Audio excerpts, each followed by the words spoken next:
BagHead, your BagHead buddy, and this is BagHead Radio. When I started, I thought one man was in trouble and 3 were trying to help him.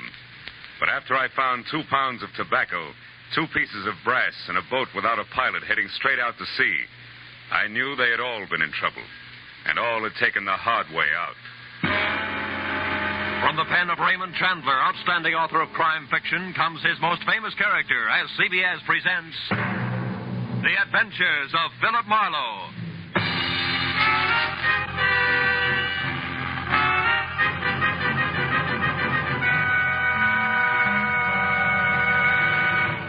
And now, with Gerald Moore, starred as Philip Marlowe, we bring you tonight's exciting story, The Hard Way Out.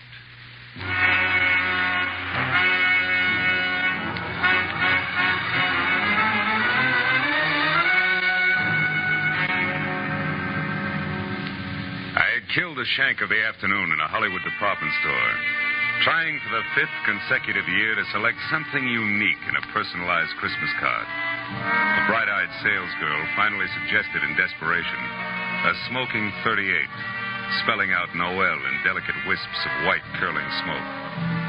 Well, I gave up, settled for a reissue of last year's unoriginal message. An hour later, I was driving out towards Sepulveda and my new client, August Quigg. And I was glad to be away from the pre-holiday crowds and back to work. When I pulled up in front of the factory building, an immodest sign told me the man I was to meet inside was president and co-founder of Quigg & Slater, manufacturers of nothing but the best in construction materials. Come in. Be with you in a minute. I'm on the phone. Listen, August Quigg does not change his policy overnight, Slater. Not after 25 years. You should know that, you of all people. Never mind the excuses, Slater. Those you always have, and they make me sick. Partnership trouble, Mr. Quigg? Oh, no, my partner is dead now 10 years. That was his son, Keith Slater. But he has nothing to say here. His father left it that way. Well, sit down, Mr. Marlowe, please.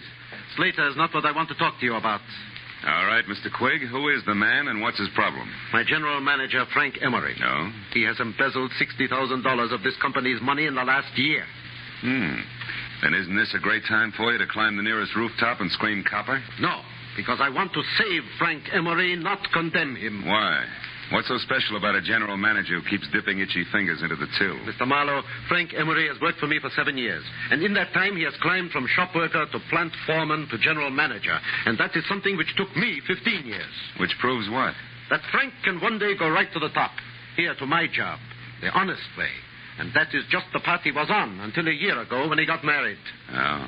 And he started to fill his pockets with company lettuce before he'd even gotten rid of the rice, is that it? Yes, but don't leap to any conclusions, Mr. Marlowe. Because his wife, Sheila, is a very sweet woman. Everybody knows that. And if anything, she should be a good influence. Mm-hmm. Mr. Quigg, what's Frank Emery's salary? $175 a week. Oh. When'd you last see him? This afternoon, about 2 o'clock. I called him in here. But I didn't say anything about the shortage. We just talked. I asked him if he thought he needed a vacation. He only sulked. He said he'd be all right in a little while. Then he left. But when he got back to his desk, he only stopped there long enough to pick up his hat. That was 3 hours ago. You've called his house since? Twice, but I got no answer. Here's the number, Marlowe, and the address. Mm-hmm. Now we better stop talking, start moving. I must know what Frank Emery plans to do. Yeah, this is my private number. Oh. The plant will close in half an hour, but I'll be here working late. Okay. But before I get going, Mr. Quigg, one more question. Just so all this will make some sense to me. Were you ever in a jam like this yourself? A long time ago, maybe? And you know what it's like to be in Emery's shoes? You're a pretty alert fellow, Mr. Marlowe. I do seem to remember a rich man who once kept me out of a lot of trouble. But the details aren't very clear anymore, so good night and good luck.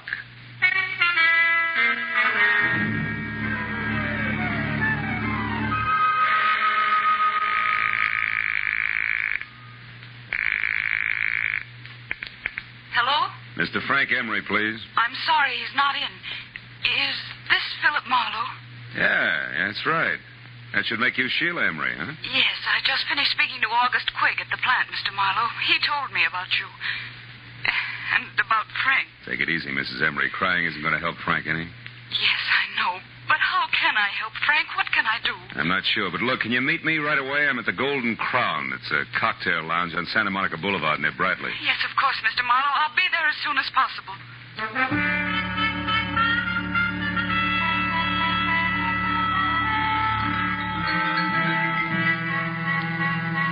Exactly 34 minutes later, a two-tone, sleek convertible about the size of a Pullman car glided to a stop in front of the Golden Crown.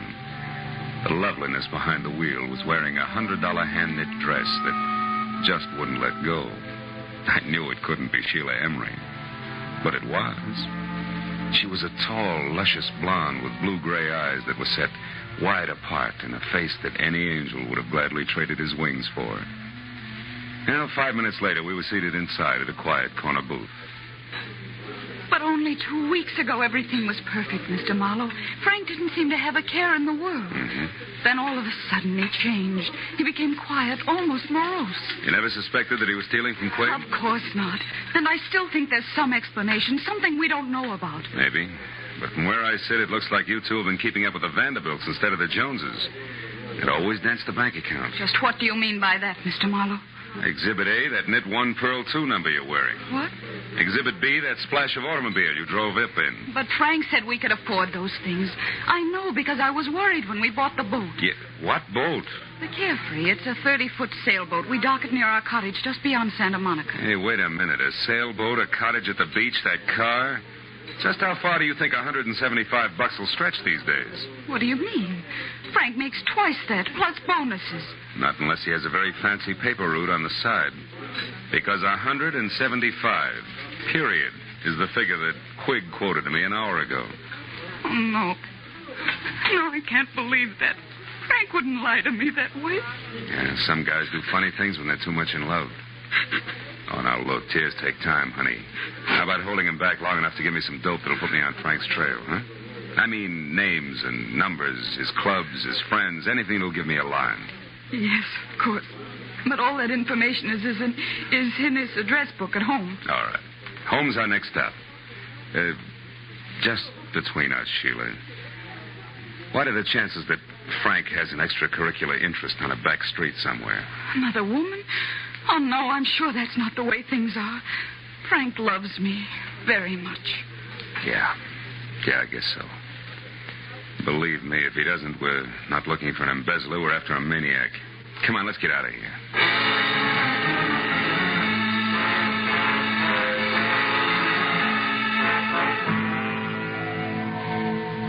When we left the Golden Crown, Sheila was still crying and in no shape to drive.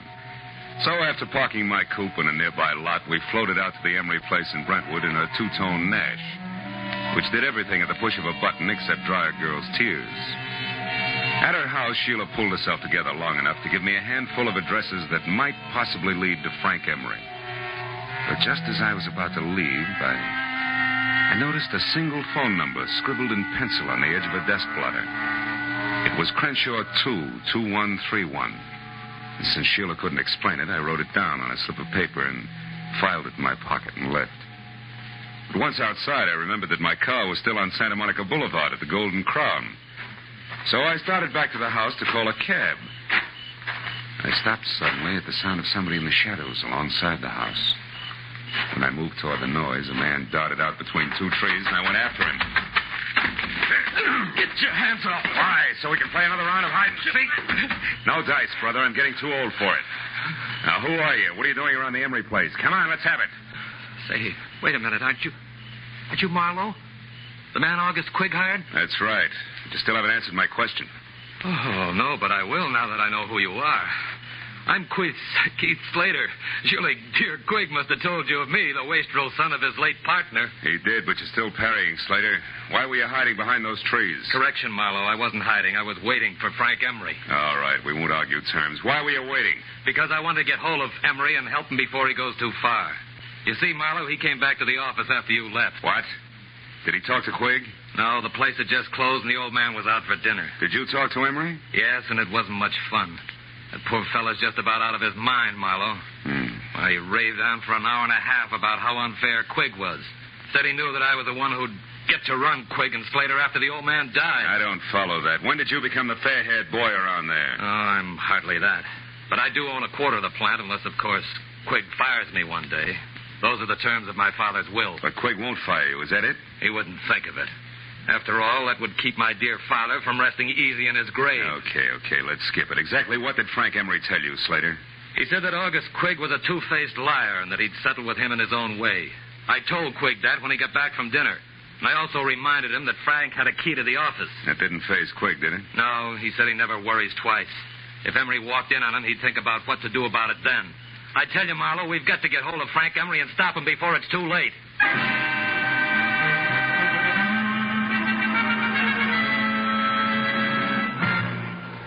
In just a moment, back to the Adventures of Philip Marlowe. But first, just 1 hour from now, over most of these same CBS network stations, Eve Arden will be midway through her regular Sunday night role of Our Miss Brooks, America's most charming and most highly unusual school teacher. You've seen Eve Arden make her hilarious way through many a Hollywood movie. Now you can hear her every Sunday night as Our Miss Brooks, just a little later over most of these same CBS network stations.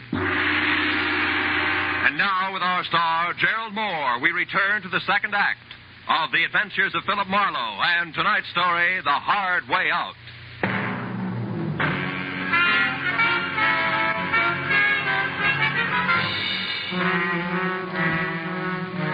It was nearly an hour later before I was back in my office on Cahuenga with my finger in the dial of the telephone, checking the names and places that Sheila Emery had given me.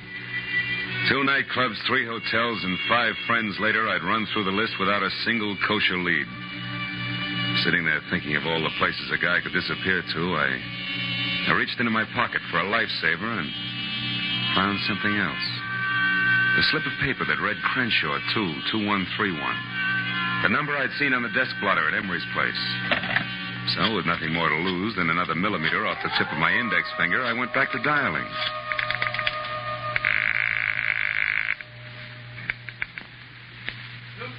Pipe and tobacco shop, Sam Newton talking.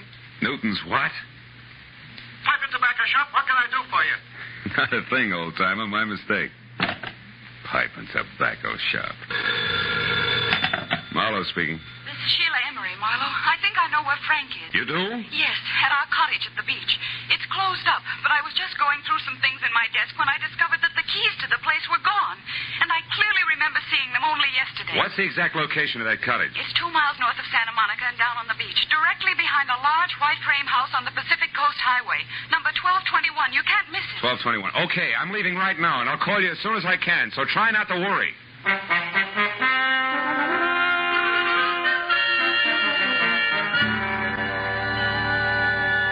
Somehow or other, I made it straight out along Sunset to the beach and then north as far as the large white frame house without being tagged for low flying by any of the boys in blue. But when I got down to the cottage on the beach, I found it deserted and boarded up like opening night at an unlicensed peep show in Boston. Except for a couple of stray gulls who probably had insomnia, I was all alone. But the gregarious streak in me didn't suffer very long, because a minute later I had an unannounced visitor. It was a nasty caliber .45 automatic. And the man on the other end who gripped the handle like he knew what he was doing was none other than the general manager of Quig & Slater, Mr. Frank Emery. Mind telling me who you are and what you want here? Well, the name, which probably doesn't matter, Mr. Emery, is Philip Marlowe. But my business with you is something else. I'm working for your boss, August Quig, and believe it or not, he wants to help you. That's a lie, Marlowe. Nobody wants to help me, and you know that. This is a smart trick, but it won't work. It can't work. And I'll tell you why. When the police do get to me, Marlowe, they won't find anything but a corpse. Is that clear? Suicide. Don't be a fool. What about your wife? Marlowe, that's why I took the $60,000. So save your breath. And unless you're interested in joining me, do exactly as I say. Now, here. Pick up these keys and open that door. Go on. Now, throw the keys back gently. Please, Emery, listen to me. No. I've listened to too many people already. Now it's my turn to talk. But all I'm going to say is goodbye in my own way. You don't know what you're doing, Emery. Stop a minute. Think. This isn't the time to think, Marlowe. This is the time to act. Now, get in. Emery backed me into the cottage, stepped outside, and pulled the door shut. I waited a moment until I heard his car start. Then I tried the door and knew I was wasting my time. Emery had run a piece of pipe through the handle, and Gargantua himself couldn't have opened it from the inside. Took me 10 minutes to kick enough boards off one of the windows to wiggle out and another 5 to get to a phone.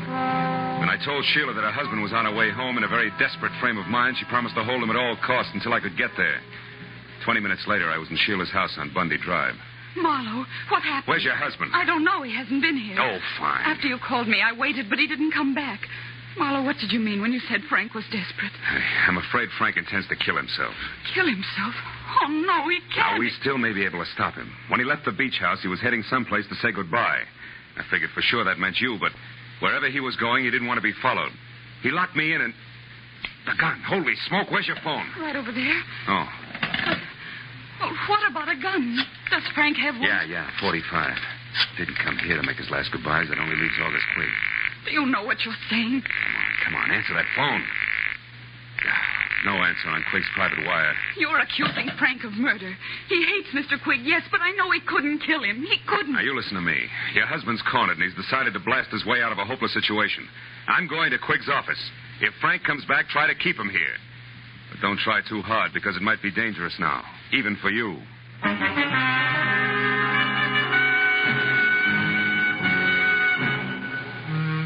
I drove down Sepulveda to the black, hulking plant of Quigg and Slater, pulled over, parked, and walked up the alley toward the side entrance.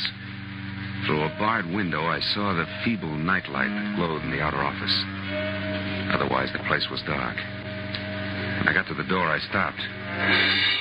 A diamond-shaped key stuck out of the lock, and the heavy door was ajar. I eased it open and listened. Nothing.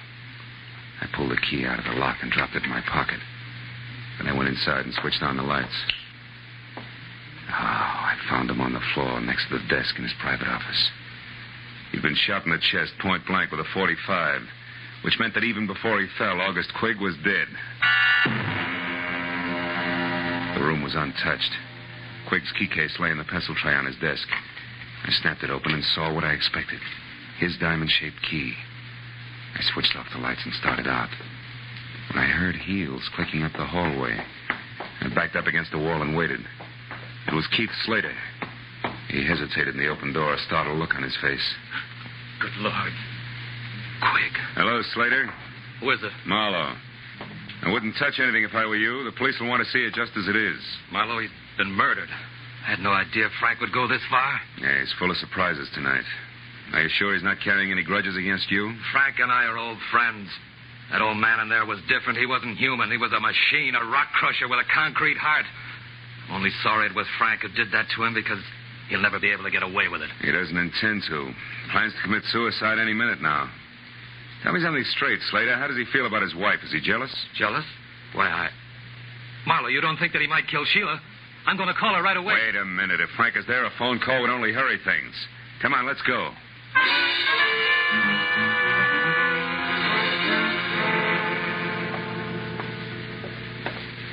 I don't like the looks of this, Marlowe. Neither do I.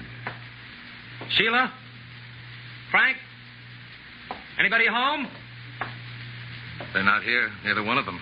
Well, if they are, they're not talking. Oh, you've got a macabre sense of humor. Nobody's laughing, brother. Look, you check upstairs. I'll see what I can find down here. And for once, I hope it's nothing. I gave the ground floor a fast run-through. It was neat and tidy, from copper-potted ivy on the dining room wall to the sunbeam toastmaster on the breakfast tray. The only thing out of place was a bottle of scotch near the kitchen sink and lipstick on the glass beside it said Sheila.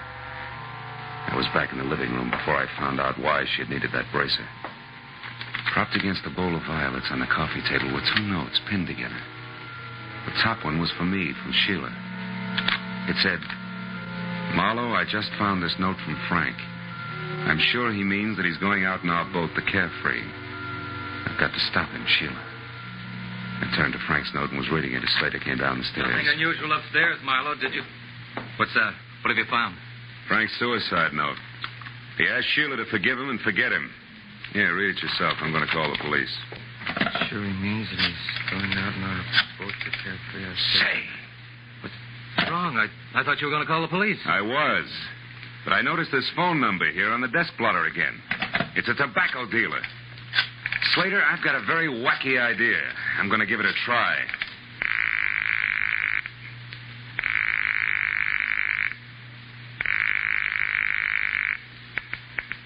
Hello? Newton Tobacco Shop? Yes, but we're closed.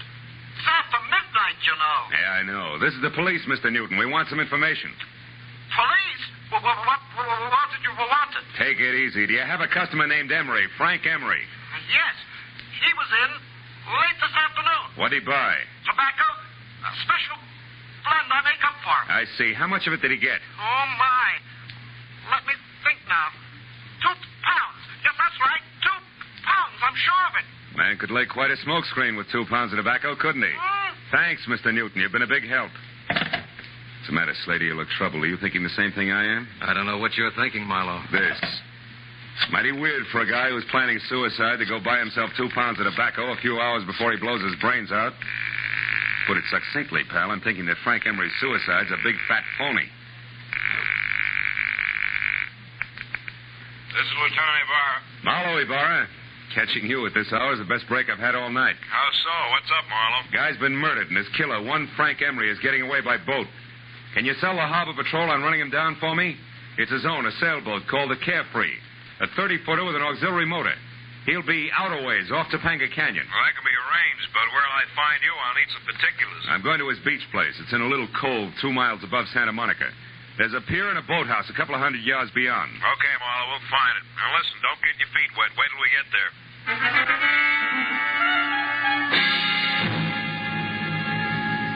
The Emery beach house was deserted and dark. So Slater and I went on to the boathouse, which was dark, too. But that's where we found Sheila lying on the planks, sobbing out the end of a long, hard cry. Slater ran to her and lifted her to her feet. Oh, Sheila. Sheila, what happened? Where's Frank? Oh, please. I was too late. I saw him leave. He waved to me and called goodbye. I begged him to come back, but no, he never will. Don't be too sure of that, honey. Oh, what do you mean, Marlowe? Oh, wait a minute. That boat coming in is probably Ibarra. Marlowe! Yeah, here, Ibarra. I got another boat out looking for the Capri, Marlowe, so I came directly here. Who's this? Mrs. Emery, Mr. Slater, Lieutenant Ibarra. How do you do? Lieutenant? Well, Marlowe, what's it all about? Well, the embezzler killed his boss, set up a strong case of suicide, and at the moment is pulling a very fast switch. You mean he's not really checking out? How'd you figure? He bought 2 pounds of his favorite pipe tobacco today. What's that? Wait, Sheila. Well, that's interesting, Phil, but suicide's a peculiar people. Okay, but I'll bet you my Sea Scout insignia against a dead jellyfish that he's got a small boat aboard, and that he's going to get off the Carefree and row to shore. How about it, Mrs. Emery? Is there a small boat? There's a rubber life raft in one of the lockers. That'll do it. It's all he needs. Lieutenant Ibarra? Yes, Mooney, what is it? We just got a call on the radio from the other boat. They've spotted the Carefree running without lights southwest about 2.5 miles offshore. He's holding a steady course, but there's nobody at the wheel. In fact, she seems to be abandoned. Well, tell him to stand by, but leave her alone. We'll be right out. Well, Marlowe, we'll know in a minute. Let's go, folks. Get aboard.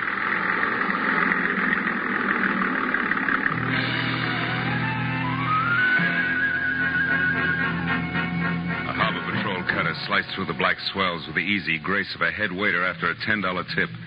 And all the way out, it looked as though Marlowe was going to be the bright boy of the evening.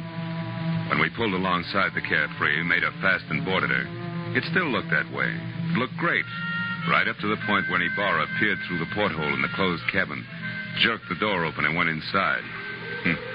After that, it didn't look so good. Marlowe, come in here. Is this Frank Emery? Yeah, that's him, Ibarra. He's been shot over the heart from up close with a .45. Undoubtedly the one he still has gripped in his hand there. Lieutenant Ibarra? Is it Frank? Yeah, you better not come in, Mrs. Emery. Your husband has killed himself.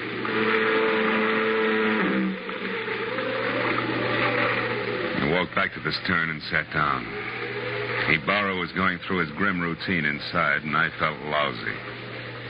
I stared down vacantly at my feet and only gradually became aware of the little brass cylinder that danced across the deck with every roll of the boat. I picked it up. It was an ejected cartridge from a .45. I'd found an empty .45 cartridge. All at once, things began to take shape for me. Ibarra, hold everything. I was right. Emery didn't commit suicide after all. Phil, the man's body's right here, the gun in his hand. I know, but he was murdered. Now, look, I found this out on deck, and the door to this cabin was closed. Do you remember? When a man is shot with a .45, he drops. He doesn't walk in, close the door, and then fall. Well, that's... Did Emery have any keys on him? Yes, these are his. They're in the ignition by the wheel. Sure.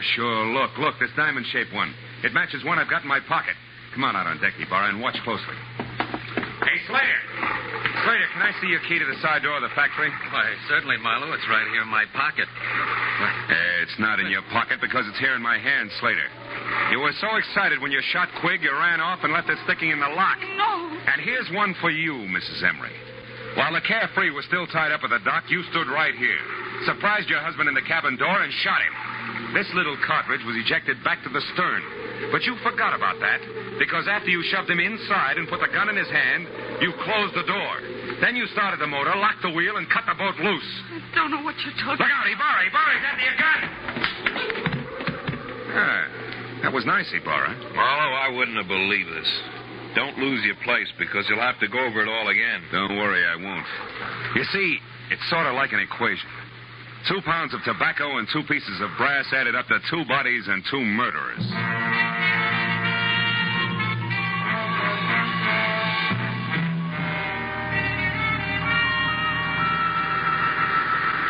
Well, Marlowe, it beats me that Mrs. Emery seemed to be nothing but sweet, soft, and stay-at-home nights. Yeah. And yes, she pulled one of the richest double crosses on record. Ibarra, she let her husband steal a fortune for her and even helped him plan a fake suicide to get away. Then she turned around and used this plan, only no fake this time, to kill him. So she'd be free to marry Slater. But you didn't want Slater without the money, right? Right. And as long as August Quigg lived, Slater could never be sure of his income. So Slater killed him, and they hung that on Frank Emery, too. Mm-hmm. And they worked a fast routine of pass the detective right through the middle of it all. While Slater killed Quigg, I was with Sheila. Then Slater took me over while she killed Frank. They make a great team in a shell game, Marlowe. Yeah. But you did all right. Well, see you tomorrow, the report, you know. Good night, Phil.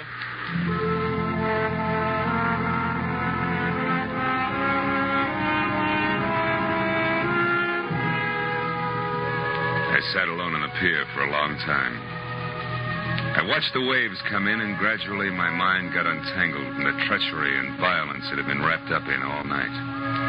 And the lady turned out to be the tiger. And then as my thoughts plowed back through the whole mess of the afternoon when I'd been shopping for Christmas cards, I made up my mind to cancel my order and have an entirely new set printed up.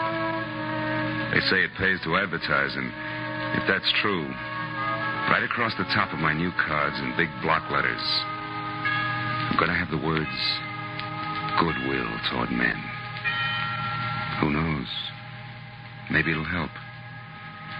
Anyway, I hope so.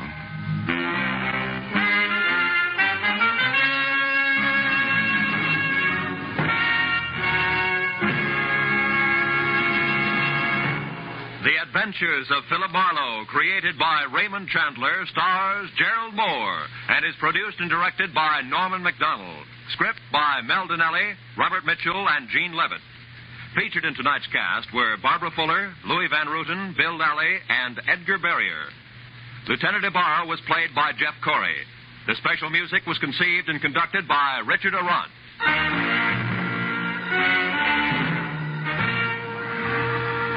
Be sure and be with us again next week when Philip Marlowe says...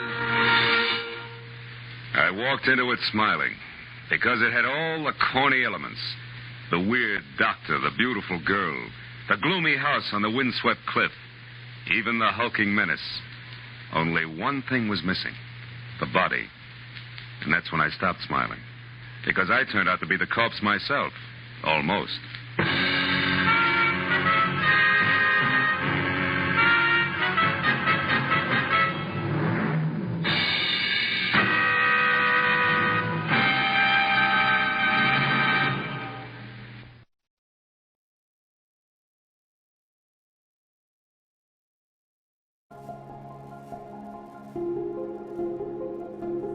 I'm Bobby BagHead, your BagHead buddy, and this has been BagHead Radio. Please click like and subscribe. Stay tuned for more.